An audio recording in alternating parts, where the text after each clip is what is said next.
of the areas that really needed renewing for me was my concept of myself. Really put myself down a lot. I was very, very hard on myself, and I still can be. I'm my own worst critic, is what I'm told by many people, my mother, my husband. I'm my own worst critic.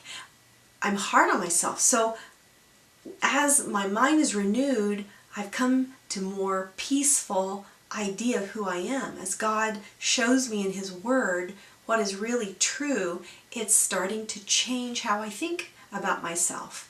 For instance, there are verses about how I'm a child of God. It says in 1 John, I'm His child. That means I can actually come and talk with Him anytime. He wants me to talk with Him. He's my parent, my father. Or that I am His friend. I'm Jesus' friend, it says in the book of John. Or I'm redeemed and forgiven. So when I feel really guilty and bad about something, after I ask Him to forgive me, He says, I am forgiven. And I'm starting to release that guilt and just accepting that forgiveness. Or that I have eternal life. I don't have to be afraid of what happens after I die. In the book of John also.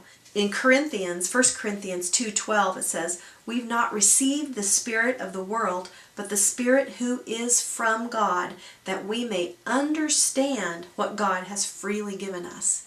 And that's what really happens over time in my mind as it's renewed. I begin to understand what He's given to me and come to peace with that. My mind is becoming renewed.